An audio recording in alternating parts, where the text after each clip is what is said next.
श्री कृष्ण महिमा तथा गोलोक की श्री कृष्ण लीला का वर्णन।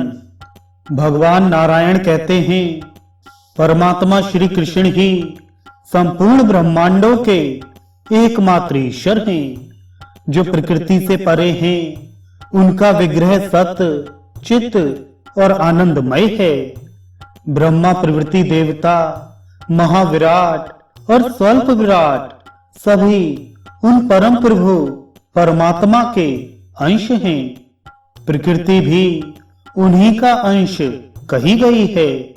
वे श्री कृष्ण दो रूपों में विभक्त हो जाते हैं, एक द्विभुज और दूसरे चतुर्भुज। चतुर्भुज श्री हरि वैकुंठ में विराजते हैं और स्वयं द्विभुज श्री कृष्ण का गोलोक में निवास है। ब्रह्मा से लेकर तृण पर्यंत समस्त चराचर जगत प्राकृत सर्ग के अंतर्गत है। जो प्राकृतिक सृष्टि है वह सब नश्वर ही है। इस प्रकार सृष्टि के कारणभूत पर ब्रह्म परमात्मा नित्य, सत्य, सनातन, स्वतंत्र, निर्गुण, निर्लिप्त और प्रकृति से परे हैं। उनकी ना कोई लौकिक उपाधि है और ना कोई भौतिक आकार। भक्तों पर अनुग्रह करना उनका स्वरूप है, सहज स्वभाव है। वे अत्यंत कमनीय हैं। उनकी अंग कांति नूतन जलधर के समान है। उनके दो भुजाएं हैं, हाथ में मुरली है, गोपों जैसा वेश और किशोर अवस्था है। वे सर्वज्ञ, सर्वसेव्य परमात्मा एवं ईश्वर हैं। तुम उनके स्वरूप को ऐसा ही जानो।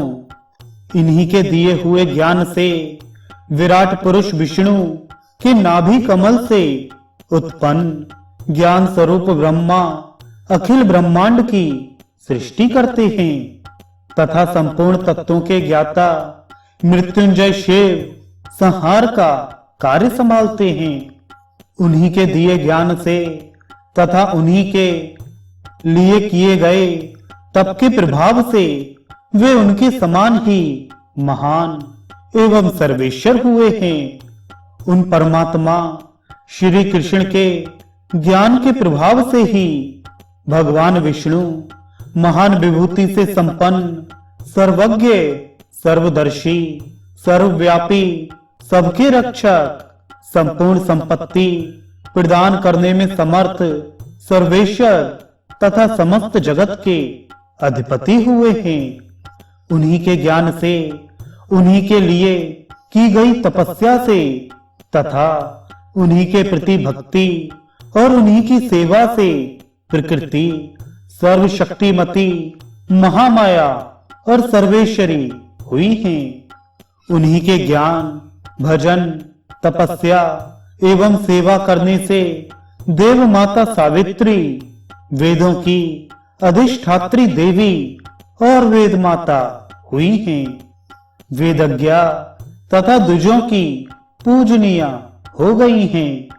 परमात्मा श्री कृष्ण की सेवा और तप का ही प्रभाव है कि सरस्वती को समस्त विद्या की अधिष्ठात्री माना जाता है। अखिल विद्वान उनकी उपासना करते हैं। सनातनी महालक्ष्मी धन और सत्य की अधिष्ठात्री देवी तथा सब संपत्तियों को देने में समर्थ हुई हैं। इन्हीं की उपासिका होने से दुर्गा को सब लोग पूजते हैं और वे सर्वेश्वरी सबकी कामनाएं पूर्ण कर देती हैं।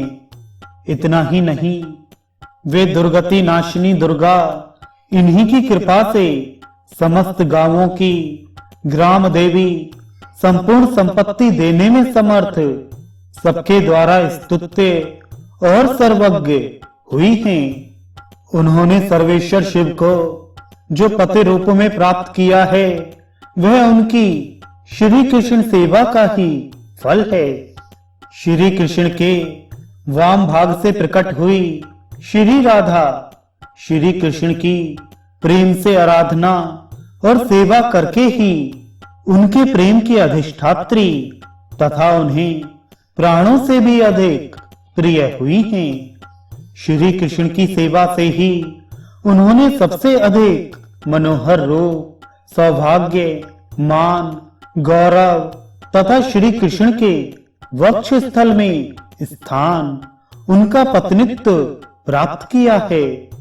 पूर्व काल में राधा ने शतशृंग पर्वत पर 1 सहस्त्र दिव्य युगों तक निराहार रहकर तपस्या की। इससे वे अत्यंत कृशकाय हो गईं। श्री कृष्ण ने देखा राधा चंद्रमा की एक कला के समान अत्यंत कृश हो गई हैं। अब इनके शरीर में सांस का चलना भी बंद हो गया है। तब वे प्रभु करुणा से द्रवित हो उन्हें छाती से लगाकर फूट फूट कर रोने लगे। उन्होंने राधा को वह सारभूत वर दिया जो अन्य सब लोगों के लिए दुर्लभ है। वे बोले, प्राण वल्लभे, तुम्हारा स्थान मेरे वक्ष स्थल पर है, तुम यहीं रहो।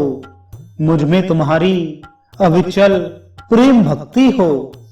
सौभाग्य, मान, प्रेम और गौरव की दृष्टि से तुम मेरे लिए सबसे श्रेष्ठ और सर्वाधिक प्रियतमा बनी रहो।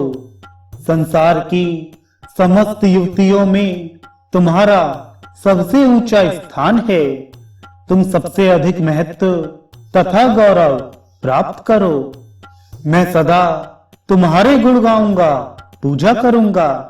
तुम सदा मुझे अपने अधीन समझो। मैं तुम्हारी प्रत्येक आज्ञा का पालन करने के लिए बाध्य रहूंगा।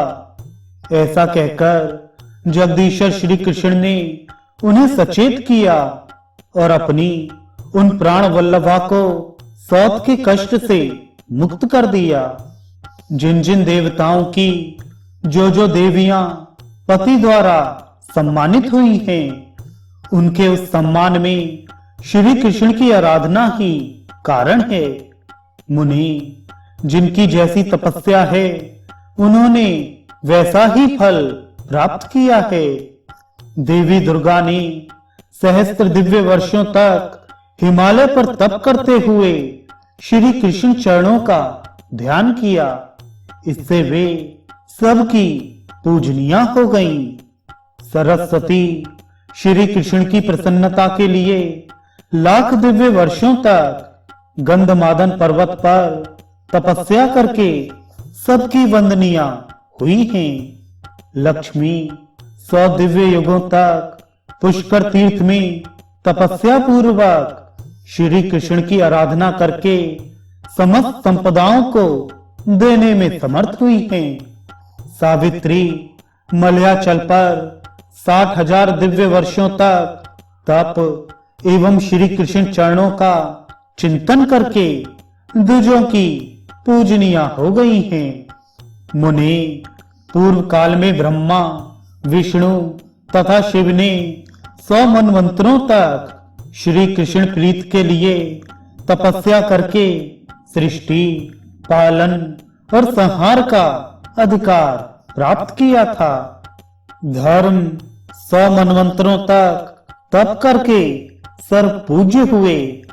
नारद, शेषनाग, सूर्यदेव, इंद्र तथा चंद्रमा ने भी एक मनवंतर तक भक्ति पूर्वक श्री कृष्ण की प्रसन्नता के लिए तप किया था।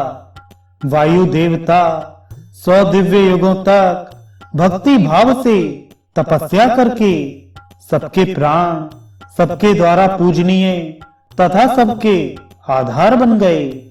इस प्रकार श्री कृष्ण प्रीत के लिए तपस्या करके सब देवता, मुनि, मानव, राजा तथा ब्राह्मण लोक में पूजित हुए हैं। इस प्रकार मैंने तुमसे यह पुराण तथा आगम का सारभूत सारा तत्व सुना दिया।